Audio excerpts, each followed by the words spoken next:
So whenever anything um, like this happens, I always recommend a book called A Thousand Years of Annoying the French. And if you happen to be French and you're listening to this, well, I'm glad you'll be to know that it's the exact same book can be bought in France called A Thousand Years of Annoying the English. And essentially, it chronicles the 1,000 year relationship and essentially antagonism that led to, well, friendship at the time between the UK and France. And it is a very, very good book, and I definitely recommend it. What's the guy's name there? Can't see it from here. I can see the book, but I can't read the author's name from here. But needless to say, very, very good book. Definitely worth a read. But needless to say that shall we say, if there's ever another edition, the events that we are, shall we say, seeing unfold here between these Channel Island fishermen and the UK is going to bring the UK and France into, shall we say, conflict in one way or another. Not violent conflict, hopefully not, but needless to say, it will be a conflict in one way or another. Definitely a diplomatic conflict. And this is very, very simple. Look, the French own Channel Islands and these French boats have fished in UK waters for centuries. And essentially, the UK has done this to try and prove to its own domestic audience that it is being hard, protecting its sovereignty for nothing else other than hard man points for Boris Johnson. And this will cause problems because you may remember, you can see on the picture on the screen, that is from back in May, when these very same fishermen protested outside the Channel Islands, threatening to blockade the port because they were not being treated fairly in this regard by the UK. And let me put it straight, it is the UK who is acting unfairly in this. These boats had fished in the UK waters well before we even joined the EU or even the common fisheries policy. So to deny many of these people their living is wrong on so many levels. But this is the level of antagonism that our government is at. So let's dive in to find out about more of what this soon will probably follow to be more diplomatic tit for tat. And I'll tell you this now: France can hurt us far, far, far more diplomatically than what the UK has just done here. So let's dive into this. But before we do, please do remember to hit that like, share, and subscribe button. And also down below, there is a link to my Patreon page, as well as one donation link called Buy Me Coffee, where you can, well, buy me coffee. And as always, thank you very much to all those people who do support the channel that way. So let's dive into this. So this comes from The Guardian with the title of 3/4 of small French boats may be denied fishing in UK waters. So 3/4 of small French fishing boats could be denied access to British waters under the post-Brexit regime in a move that risks an even further damaging the Anglo-French relations.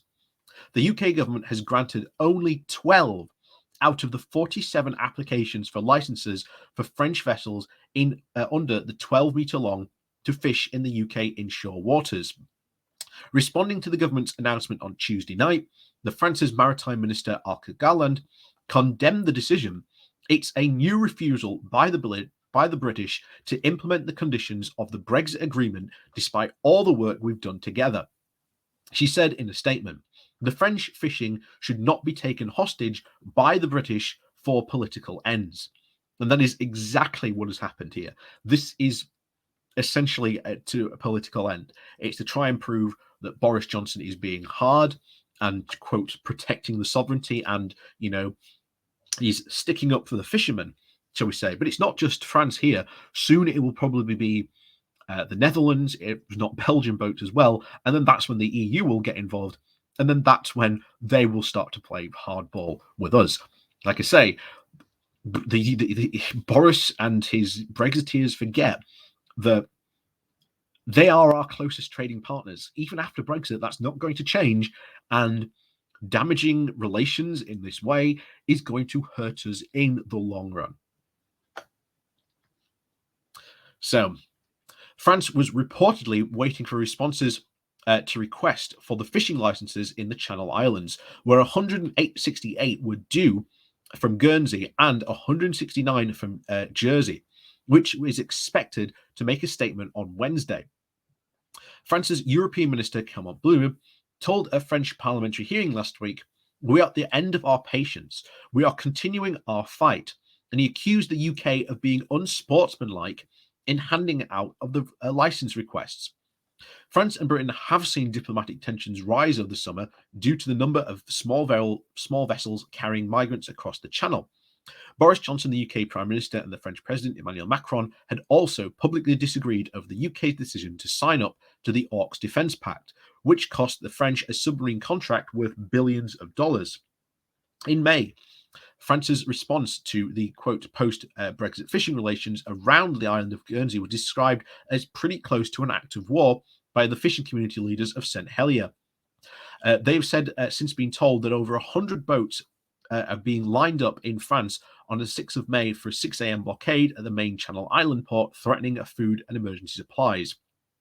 A UK government spokesperson said, "Our approach has been responsible.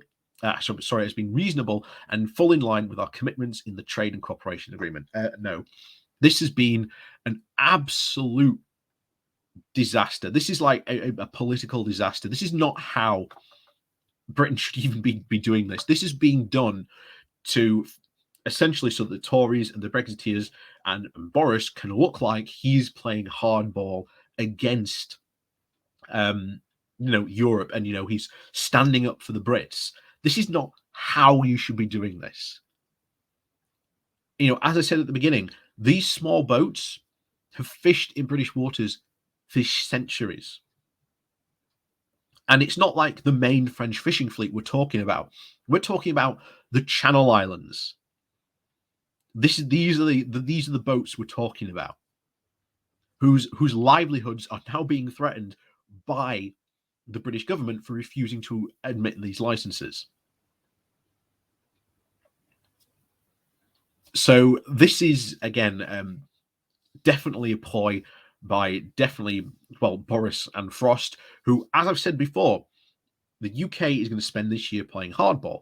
Now we know from, again, I've talked about this before, the very botched Norway debacle, where Norway said that when the UK made an offer, they said, well, we can't do that because if we do, we're going to have to get the EU involved and we're going to have to be involved with this conversation, to which the UK's negotiating response position was, again, according to them, and I have every reason to believe them because the UK didn't deny it, so they said, we are not going to talk with the EU this year until 2022. Now, why on earth would your official position be, we are not going to talk to the EU until 2022? Why is that the case? What are you going to do? What's going to be different between now and next year?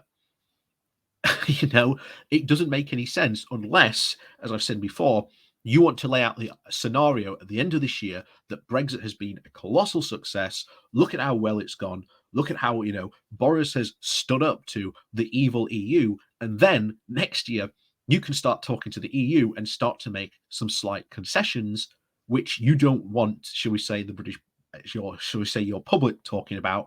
But you can say, oh, but look what happened last year, and look how we had all that fantastic year. And then quietly on the side, they can do these deals which they know they need to do in order to help the British economy.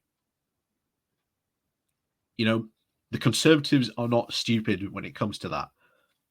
So I hope that's the case. If not, as I've said before, 2022 is going to be an incredible, difficult year for a whole lot of people in this country. Because if they want to start, the UK government decides it wants to play political hardball like this, well, I'll tell you now, the EU can play hardball a lot harder and a lot faster and do a lot more damage to us than we ever could. to them.